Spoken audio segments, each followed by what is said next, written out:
Excellents enfants de Dieu, partout où vous nous suivez dans le monde, vous savez, il y a un fléau, il y a une maladie qui ne se voit pas à l'œil nu, qui est en train de frapper des familles, même dans des églises. Cette maladie n'a pas de frontières et ça a bouleversé le monde entier. Voilà pourquoi, en tant que servante de Dieu, je viens pour accomplir ma mission, c'est d'arrêter la main de l'ennemi, la main des diables dans vos maisons, dans vos familles.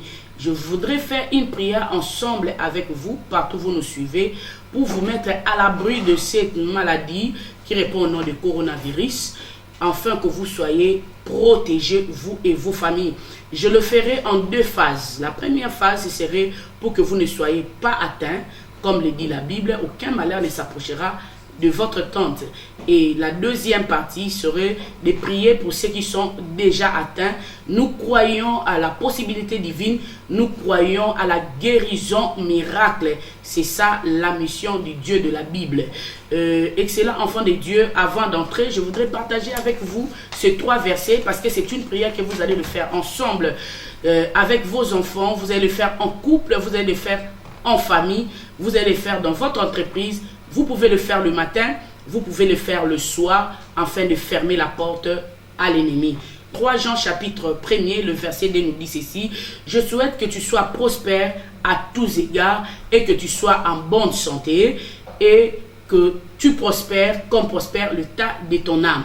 Donc même Dieu n'a pas prévu dans son agenda que tu mourras par coronavirus, que tu seras malade. Non, l'œuvre de la croix est possible pour toi. Il est monté à la croix, il s'est chargé de nos infirmités, de nos maladies. Et excellent enfant de Dieu, je voudrais encore partager avec toi le deuxième passage, c'est de Psaume 91, le verset 5 au verset 7. Je le lis ensemble avec vous. Si vous avez votre Bible, vous pouvez les prendre et les lire ensemble avec moi. Et vous allez le répéter à 3 reprises pendant que vous êtes en prière, vous et vos enfants. La Bible dit ceci: tu ne craindras ni le terreur de la nuit, ni la flèche qui vole le jour, ni la peste qui marche dans les ténèbres, ni la contagion qui frappe en plein midi. Que 1000 tombent à ton côté, 10 000 à ta droite, tu ne seras pas atteint. Là, je vais prier pour la première partie par les noms puissants de Jésus. J'ai prié pour tout celui qui me suit maintenant, partout où tu y es.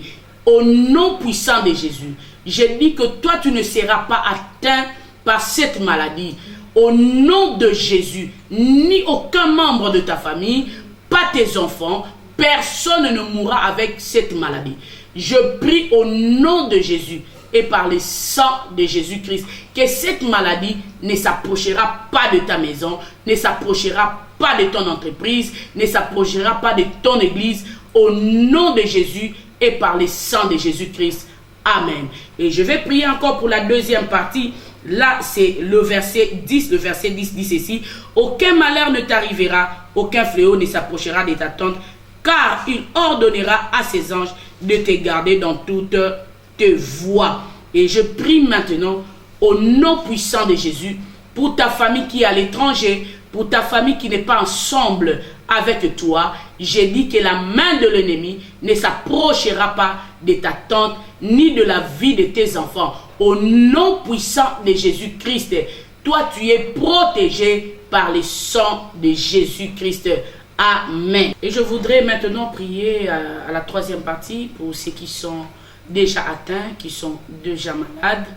Et je sais qu'après cette prière, garde la foi, tu ne resteras plus malade, tu deviendras un témoignage vivant pour tous ceux qui te verront après cette prière. Et tu liras ensemble avec moi toi aussi le psaume 103, le verset 3. La Bible dit ceci: il est celui qui pardonne toutes tes iniquités et qui guérit toutes tes maladies. Matthieu chapitre 8, le verset 17 dit ceci: il a pris nos infirmités et il s'est chargé de nos maladies. Voilà pourquoi je te dis que ton corps n'a pas le droit de retenir la maladie. Et ton corps doit libérer la maladie et la maladie doit partir parce que Jésus s'est déjà chargé de toutes tes maladies à la croix. Et maintenant, c'est l'œuvre de la croix qui va opérer. Je vais prier pour toi maintenant, là où tu es. Père éternel, je prie pour tout celui qui me suit maintenant, qui est malade.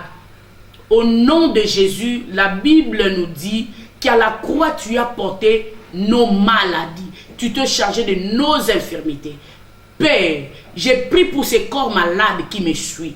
Par les noms de Jésus et par le sang de Jésus, homme ou femme, enfant ou grand, tu ne resteras pas malade. J'envoie la puissance de la guérison dans ton corps, maintenant, dans tes veines, dans tes os. Reprends la vie de Jésus au nom puissant de Jésus-Christ. Toi, maladie, je te chasse, je te condamne et je te crucifie à la croix maintenant. Et je déclare tout celui qui me suit maintenant, tu es guéri par le nom de Jésus et par le sang de Jésus-Christ.